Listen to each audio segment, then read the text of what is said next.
ഈ രണ്ട് ഗ്ലാസ്സിലും ഉള്ളത് കോക്കനട്ട് വാട്ടറാണ്. ഇതിൽ നിന്ന് ഏതെങ്കിലും ഒരു ഗ്ലാസ് നിങ്ങളോട് എടുക്കാൻ പറഞ്ഞാൽ നിങ്ങൾ ഇതിൽ നിന്ന് ഏതായിരിക്കും സെലക്ട് ചെയ്യുന്നത്? ശകലം കൺഫ്യൂഷൻ ആവുന്നുണ്ടല്ലേ? ഞാൻ ഇങ്ങനെ വെച്ചതിന് ശേഷം നിങ്ങളോട് ഒരു ഗ്ലാസ് എടുക്കാൻ പറഞ്ഞാൽ 100% നിങ്ങൾ എടുക്കുന്നത് ഈ നാച്ചുറൽ കോക്കനട്ട് വാട്ടർ തന്നെ ആയിരിക്കും. വൈ? ബിക്കോസ് നാച്ചുറൽ ആണ് നല്ലതെന്ന് ചെറുപ്പം മുതലേ നമ്മൾ കേട്ട് വളർന്നത് കൊണ്ടാണ്. ഹാൻഡ്മെയ്ഡ് കോക്കനട്ട് വാട്ടറിലെയും അതുപോലെ നാച്ചുറൽ കോക്കനട്ട് വാട്ടറിന്റെ ന്യൂട്രീഷൻ വാല്യൂ എന്താണെന്ന് നോക്കാം. രണ്ട് കോക്കനട്ട് വാട്ടറിലും ഏകദേശം ന്യൂട്രീഷൻ വാല്യൂസ് ഒരേപോലാണെന്ന് നമുക്ക് നോക്കിയാൽ മനസ്സിലാവും. ഇലക്ട്രോലൈറ്റ്സിന്റെ ബാലൻസും രണ്ടിലും ഏകദേശം ഒരുപോലാണ്. ടേസ്റ്റിന്റെ കാര്യത്തിലും കുറച്ചുകൂടെ ഹൈ എൻഡ് ആയിട്ട് നിൽക്കുന്നത് നാച്ചുറൽ കോക്കനട്ട് വാട്ടർ തന്നെയാണ്. പക്ഷേ ഇപ്പോൾ കിട്ടുന്ന മായം കലർന്ന കോക്കനട്ട് വാട്ടറിനേക്കാൾ എന്തുകൊണ്ടും നല്ലത് മാൻമെയ്ഡ് ആയിട്ടുള്ള ആർട്ടിഫിഷ്യൽ കോക്കനട്ട് വാട്ടർ തന്നെയാണ്. ബിക്കോസ് തെങ്ങിലേക്ക് കൊടിയ വിഷമായ അലൂമിനിയം ഫോസ്ഫൈഡ് വരെ കയറ്റിയാണ് ഇപ്പോഴത്തെ കരിക്ക് വരുന്നത്. പക്ഷേ ഈ ആർട്ടിഫിഷ്യൽ കോക്കനട്ട് വാട്ടറിൽ ഇവർ ഈ തന്നിരിക്കുന്ന ന്യൂട്രീഷൻ വാല്യൂവിൽ നിന്ന് വലിയ വേരിയേഷൻ വരില്ല. അതുകൊണ്ട് പേടിക്കാതെ നിങ്ങൾക്ക് കരിക്കും വെള്ളം ഉപയോഗിക്കുന്ന പോലെ തന്നെ നിങ്ങൾക്ക് ഈ മാൻമെയ്ഡ് കോക്കനട്ട് വാട്ടറും ഉപയോഗിക്കാവുന്നതാണ്. സോ ഞാൻ ഇവരെ പരസ്യം ചെയ്യുവാണെന്നും ആരും തെറ്റിദ്ധരിക്കേണ്ട. സമൂഹത്തിന് ഉപകാരപ്പെടുന്ന ഒരു പ്രോഡക്റ്റ് ആയതുകൊണ്ട് ഞാൻ പരിചയപ്പെടുത്തിയെന്നുള്ളൂ. എന്നാൽ നിങ്ങൾ ഈ വീഡിയോ കാണുന്ന ഈ കരിക്കുണ്ടല്ലോ, ഇതെനിക്ക് 100% കുടിക്കാനുള്ള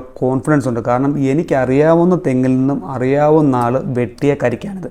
സോ ഇങ്ങനെ നിങ്ങൾക്ക് കിട്ടുവാണെങ്കിൽ ലോകത്തിൽ ഈ ഒരു സാധനത്തിനെ വെല്ലാൻ മറ്റൊരു ഡ്രിങ്ക് ഇല്ല. പക്ഷേ സിറ്റികളിലൊക്കെ താമസിക്കുന്ന ആളുകൾക്ക് ഇങ്ങനെ കിട്ടാനായിട്ട് ഒരു വഴിയുമില്ല. അതുകൊണ്ട് നിങ്ങൾ ഈ ഒരു സാധനം മേടിച്ച് കുടിച്ചെന്ന് പറഞ്ഞ് യാതൊരു പ്രശ്നവുമില്ല. രണ്ടും സെയിം നമ്മുടെ ഡീഹൈഡ്രേഷൻ മാറ്റാൻ ഉപകാരപ്പെടും. ഒരു കാര്യം നിങ്ങൾ ശ്രദ്ധിച്ചു കാണും, ഈ നാച്ചുറൽ കോക്കനട്ട് വാട്ടറിലും ഈ ആർട്ടിഫിഷ്യൽ കോക്കനട്ട് വാട്ടറും രണ്ടിലും ഈ ടോട്ടൽ കാർബോഹൈഡ്രേറ്റ് ഷുഗർ 5 ഗ്രാം എന്ന് നിങ്ങൾ കണ്ടാണ്. സോ നാച്ചുറൽ വിട്ടേക്കും, ഇതിനകത്ത് നമുക്കൊരു മാറ്റവും വരുത്താൻ പറ്റത്തില്ല. പക്ഷേ ഇവർ ഈ ആർട്ടിഫിഷ്യലായിട്ട് കോക്കനട്ട് വാട്ടർ ഉണ്ടാക്കിയിട്ട് എന്തിനാണ് ഇവർ ഈ 5 ഗ്രാം ഷുഗർ അല്ലെങ്കിൽ കാർബോഹൈഡ്രേറ്റ്സ് ആഡ് ചെയ്യുന്നത്? നമ്മളുടെ ബോഡിയിൽ ഇലക്ട്രോലൈറ്റ്സും വാട്ടറും ഹോൾഡ് ചെയ്യണമെങ്കിൽ കാർബോഹൈഡ്രേറ്റ്സ് അത്യാവശ്യമാണ്. ഈ കാർബോഹൈഡ്രേറ്റ്സിൻ്റെ കൂടെ ഇലക്ട്രോലൈറ്റ്സും കൂടെ ചെന്നെങ്കിൽ മാത്രമേ നമ്മളുടെ ബോഡിയെ റീഹൈഡ്രേറ്റഡ് ആക്കാൻ പറ്റൂ.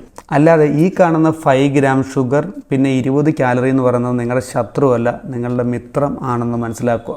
എൻ്റെ അക്കൗണ്ട് ഫോളോ ചെയ്യാതെ വീഡിയോ കാണുന്നവർക്കായി നിങ്ങൾക്ക് സ്ഥിരമായിട്ട് ഇങ്ങനെയുള്ള വീഡിയോ കിട്ടണമെങ്കിൽ അക്കൗണ്ട് ഫോളോ ചെയ്യാൻ മറക്കരുത്. See you next video.